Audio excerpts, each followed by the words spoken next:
Hey guys, here's a quick video to help you share and prepare your testimony for Wednesday nights.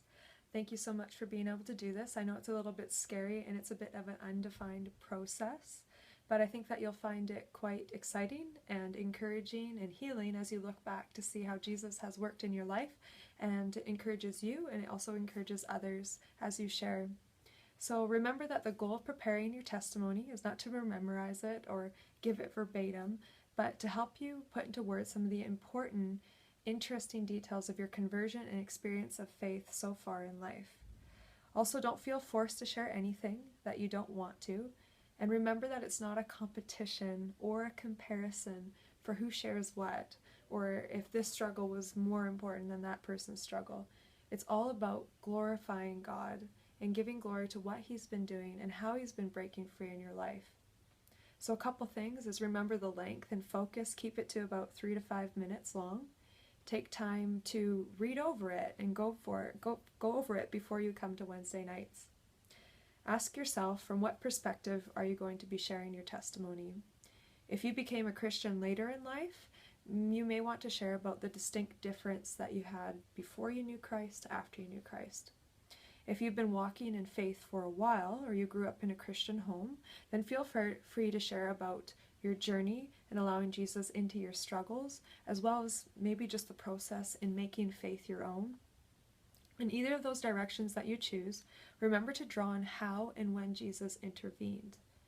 This is all about Jesus, so whatever you share, please do not just share for the sake of a story, but share because it brings glory and power to the cross. So how should I plan? And here's the couple steps that can help you.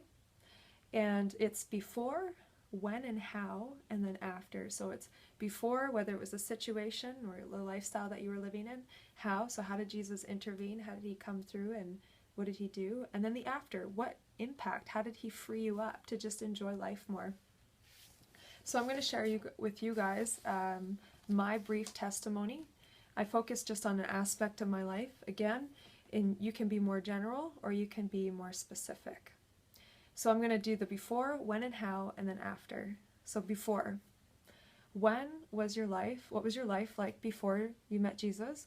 Or what was a struggle that you've had to work through? So this is before. For example, I grew up in a home where my parents became Christians later in life. So we had a bit of a mixed environment from baggage of unbelieving family background. But through my own decision and my parents teaching me faith, I accepted Christ. Eventually when I was 15 years old, always could feel and hear His voice. I found that over the years, no matter what background that I've come from, is that I've had to learn to make faith my own though. As well, I've had to learn to allow Jesus specifically into my emotions and some of the painful things I experienced as a young child. So specifically, a struggle that in my life has been body image and low self-confidence. These stemmed from a lot of early years of being made fun of and not feeling like I was accepted by others. Even just academically really struggling. So overall, my identity, I would say, felt like never good enough, not good enough. Even though, as I went, eventually I've made friends, I could fit in with different crowds, I worked hard and I achieved success in exterior ways, I never have allowed, though, Jesus to be the root of my acceptance. In order to satisfy and deal with the emotional pain of that, I turned to an eating disorder that followed me for over 10 years. So question 2 is when and how. So when did you meet Jesus, or how did He break through for me? So I recall some specific times when Jesus broke through. The first time was at a ministry at a camp, and a lady prayed over me, and I received much freedom. I was finally able to just eat more normal. As time went on, however, some of my old and bad thinking patterns began to surface again. I really didn't think that there was a way out of this prison, and that's the way I would describe it, is it was just like a prison. Also, I was in denial about the ways that it was affecting me, specifically bringing me into greater isolation, and I really had an inability to deal with my emotions. I really didn't think that there was a way out of this prison. Specifically, I would block others off. And it kept my struggle in the dark, and it kept the light of Christ being able to really shine in and heal me. It was when I went through different prayer ministry and counsel, opened up to close friends, that the full weight of my eating disorder began to really fall away. I also began to journey of allowing others and God to speak into areas of my life where I had previously cut off access. And I began to experience much more enjoyment in life.